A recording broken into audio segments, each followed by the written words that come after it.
Welcome to a Management Plus webinar. My name is Kevin Sloan.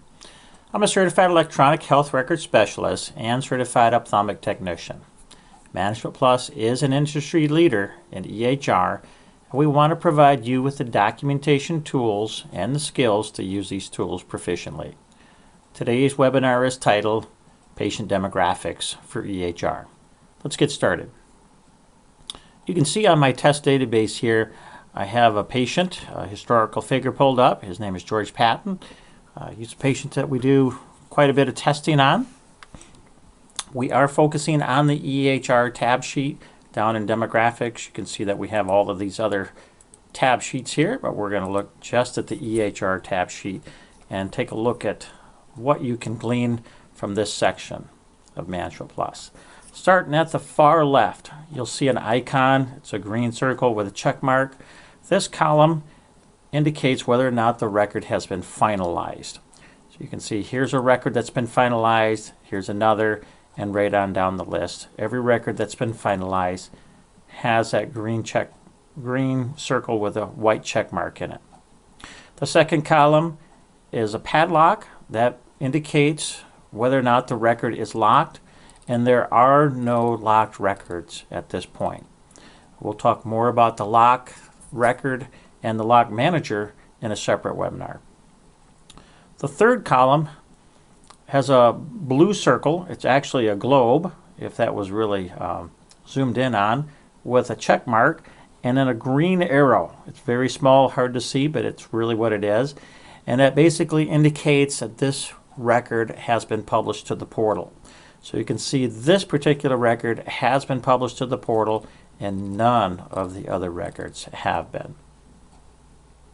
The next column is the date of service. So you can see that essentially every record has the same creation date as the date of service. They do not necessarily have to be. In fact, in your office they probably will not be. I don't think I have any, or I'm not noticing any that are different. When I usually do a test, I'll create it and then save it the same day. But if you're prepping your records in advance for patients that are coming in tomorrow or the next day, you'll have a creation date of today with the date of service of whenever they're coming in. That's perfectly fine to do that. So that's date of service. Here's creation date. The next one is the visit type. Depending on your type of office, whether or not you do ophthalmology or optometry or a little of both, the name of your visit type could be different. It may say exam ophthalmology, it may say optometry, and so forth. So this is the name of the template arrangement. You'll probably have one that says correspondence as well. You may have one that says tech only. I don't think there's a tech only one here, but it could be several different names depending on what types of forms that you have. The visit description column is essentially a brief note that you have given in regards to this type of exam. It's sort of a very brief snapshot of what is going on here. So during some testing, I put all types of notes on here. You will probably have things like IOP check or glasses exam or CE for comprehensive exam or a 1-year exam or yearly check. However you do that, that's fine. You'll see those descriptions there. So don't worry if the visit type doesn't say post-op or 1-day post-op. You'll put that in your description. If it's a CAT check or glasses recheck, it'll go in the visit description. Every one of these actually has a visit description, but you do not necessarily have to. It's not mandatory. The system will recommend that you put a description in there, but it's not mandatory. But it's always a good idea. The next column is the status. Think of this as a sticky note. It's something that needs to be done. You can see here on this particular record there's a status of pending surgery, the same way with that one, and there's no other statuses on any of the other records. That means that you have something that needs to be done to this record. Essentially, a completed record has a blank status. We'll talk more about the sign-off work list and how to filter out statuses and how it can be used to your advantage in another webinar. Moving to the right are the 4 master diagnoses, and you can see that my system is set up to bring forward those diagnoses, so they're almost the same for everyone. That one's a little bit different, but otherwise they're the same. So you can see the 4 master diagnoses. Your system could have 7. I've seen some of them have up to 12, but depending on your system, you will have various numbers of diagnoses on your form, but you'll always see 4 displayed here. The next column is the physician name. So Dr. Tehash is the physician that has seen this patient every time. You may have multiple physicians, so it's good to be able to see that physician name right there. My system is set up to bring forward the last physician from the last record automatically. Creation staff column, I'm always signed them as system administrator, but in your office, this is going to actually have the name of your staff member that created the record, the one that actually initially created that. So they'll have various numbers of names here. The record locked by column, we've already seen on this side whether or not a record has been locked. This column here tells you who has it locked. So if somebody's in the record and you try to reopen it yourself, it will tell you so-and-so has this record open. Do you want to open it in read-only mode? You'll probably want to just click no and then just view the narrative. But if you were just looking down through these columns and wanted to see who had locked the record, their name would be displayed. The next 2 columns give you details about the records, whether or not or when they were finalized, and who finalized that person or that record. So you can see that this record is finalized here, and you can always see that over on the far right hand side, or left hand side actually, by the green icon. This gives you the name. I'm always signed in as system administrator, so you'll see that name on all of these. This should be your physician. It should not be anybody else in your office. This is the electronic signature, no different than signing a paper chart with a pen, so it has to be your physician. And then the next column is when they did that. We'll give you more details about how to finalize in the most efficient manner in another webinar. So that is all the columns. These columns can be moved, so you can drag and drop this if you want this over here and so forth, and you can move it back. They can be sorted by clicking this. A good one to sort is like the date of service. You click it once, it puts the oldest one on the top and the newest on the bottom. That's how it is by default.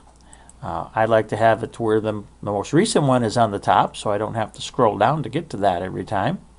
So just by clicking that one more time, it will sort that. You can do that for every one of these. So just clicking the top here, it will change that around for you. But generally, I like to have the most recent record on the top sorted by the date of service. Every one of these columns has that feature built into it. You can also sort any of these columns that you want. When you hold your mouse pointer over the column and the header section, you can see this filter appear. When you move it down, it goes away. So as it comes up, it appears, down, it goes away. You can filter out any of these or apply multiples. Let's just choose diagnosis 1. If I wanted to see all the records where the diagnosis 1 was incipient cataract, I would click that. And you can see that it strips everything out except for that specific diagnosis that I have filtered this column by. It's easy to find specific records if you're looking for information. So say your description was 1 year cat check and you wanted to find all of those records that had that. You could use that filter. You can go back into the filter, uncheck it to remove it, or in the lower left corner you can see this. You can click the red X and it will remove that filter there. All of these have that. So your visit description, it's a good idea when you do that to put your descriptions in uppercase and use a standardized method of doing that. Maybe 10 or 15 at the most, so that it is worthwhile. But if you say the same thing but a different case or different verbiage, it will be unique. So let's just say good test after revisions. I've got a bunch of those that are exactly the same. Or let's just say new revision. I've just got one. Here's one that more normal, what you'll have, routine glaucoma exam. So there's only one. You could leave that filter in and then apply a second filter as well. So let's just choose incipient cataract. You can see that with this filter and that one, there are no records that meet that criteria. So just be aware of that. And also, if you look on this, be aware that there are some filters in here. You may think that there are no records for this patient. You'll just clear that out to access that. Okay. Every one of these records could potentially have attachments, and they could have drawings and so forth. So how would you access that information? Essentially, you will right-click that record, and I don't have to left-click it first. I can just right-click over that. I could left-click it and then right-click it. It's kind of an extra click, but essentially, I can just right-click over that. I'll get this menu option here. New will allow me to create a new record. Open existing, well, I really don't train folks to do that because it's better to just double-click on it, which is faster than right-click and then moving your mouse up to open existing. But that would open that current record, or that record that's selected. Show deleted visits is going to show you all the records that have been deleted. So let's just do that, and you can see there are no records there at all. This could lead to some confusion if you left it like this, and then you walk back, you think you might not have any records for this patient. You know, they all disappeared. Well, in a matter of speaking, they kind of did. Just right-click on this and just make sure that this is unchecked, and all your records will come back. If you right-click, the next option, again, is View Narrative. This is the fastest way possible to review the data that's been documented in the record. So there's only 3 times you really ever need to open a record. 1 is if you're going to add new data and save it. 2 is if you're going to post charges. And 3 is if you're going to export a CCD document out. So to review the data that's been documented, to access any Word documents, any drawings, or attachments, you can do it all right from here by right-clicking. So let's review the narrative for this particular record. You can see that it does display all of the information that was documented on this particular record on 7/14. Okay, this is considered the narrative. There is another narrative that we will refer to as the runtime narrative. That's when you have the record open and your narrative on. You're running the record and it's open. We are not running the record right now. It is not open. It is not in the data entry mode. This is data review. So I can type all day long and data will not appear on this because this is just data review. And this is just the standard narrative. It is not the runtime narrative. It's okay to click the red X here. We'll talk more about the runtime narrative in another webinar. You can access more than one narrative at a time. So if I want this one and this one, I can hold my control key down and select that. Or if I wanted this one and all 3 of these, you can hold shift and select all 3. You can get as many of those as you want. Just for this, we'll just select these 2, right-click, View Narrative, and it will tile both of those narratives immediately in front of you. It's nice that you can slide those off to the side. Not much on this, just a logo here. But here's what you're going to normally see as just normal patient data. Okay.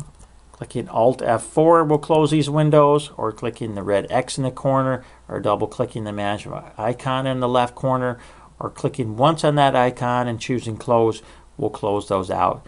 Either option is perfectly fine. Let's leave those selected. Right-click again, Print Narrative. This will allow you to print to paper if you choose. So you'll want to click Printer. Here's my default printer. By doing OK, it will print that out. I had 2 records selected and highlighted. So it will actually print those one right after another. If you wanted to print to a PDF, an electronic version of the narrative, you would click File in the drop-down list, choose PDF. This is a floppy disk. You'll choose that. You'll pick your location. It can be on your network. It can be on your desktop, anywhere on your computer at all. And you'll give it a name. Let's say this is George Patton narrative 7114, and that's 714. Let's put the year on there, and 6/1915. Okay, so I'll do that and then do OK, and it will give me a message indicating that that has been exported out. Actually, it did not, but it has been exported out. It'll be sitting on my desktop, and right there it is. That's where I chose to put it. Okay. Right-click again on these two selected records, and I can view the attachments. These attachments might be your test results for an OCT, visual field, or whatever you have attached. It could be a word merge, a letter to a referring physician.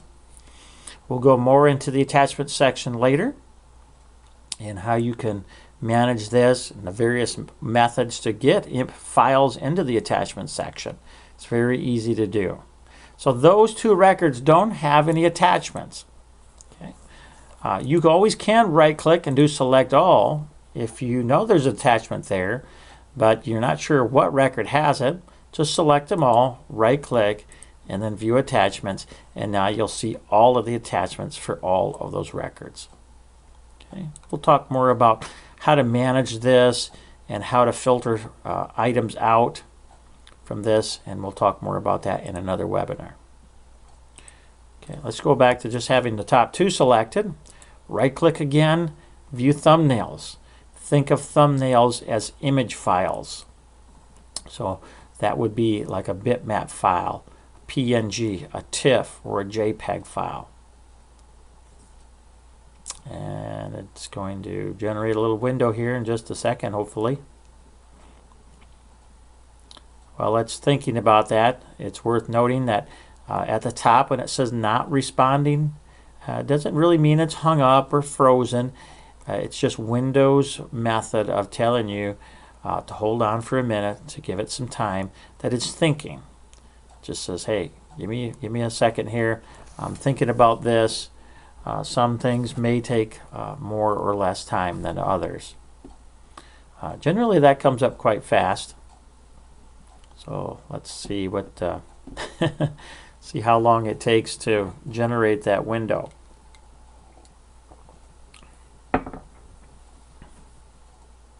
Yeah, it could be, since I'm recording this, that it's using my CPU's memory up and it's slowing it down.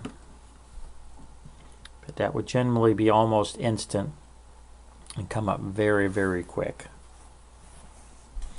But it is not. So I'm hoping that it will come up here. But it is thinking. It is still thinking about it.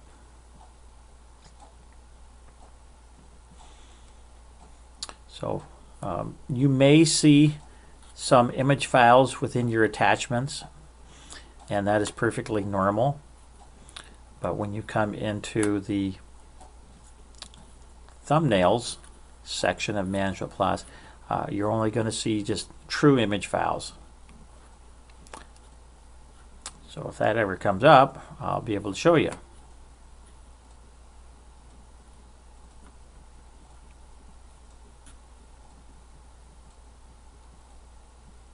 Still thinking about it. If you click on this, you'll notice the screen turned kind of whitish. That's just another Windows technique of telling you that it's thinking. Just to hang on for a little bit.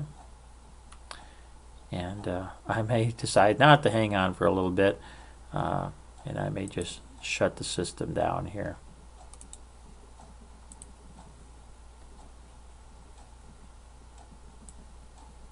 Via the task manager, since it seems to be taking much too long.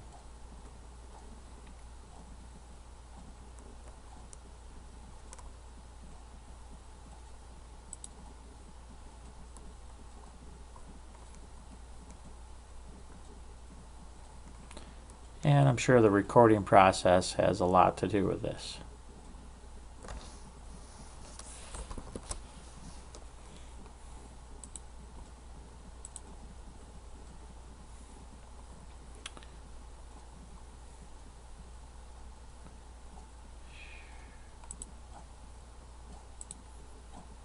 There we go.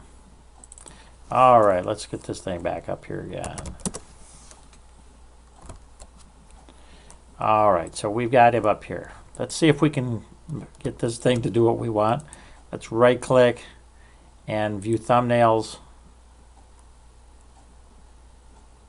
And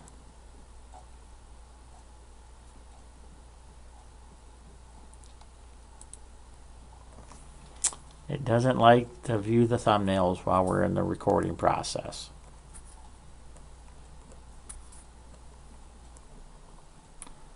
That's not so good.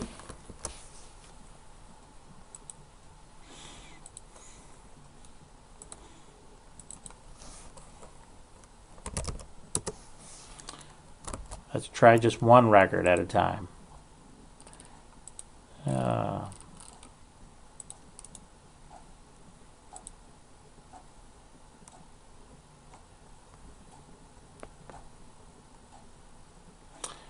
Doesn't like that either.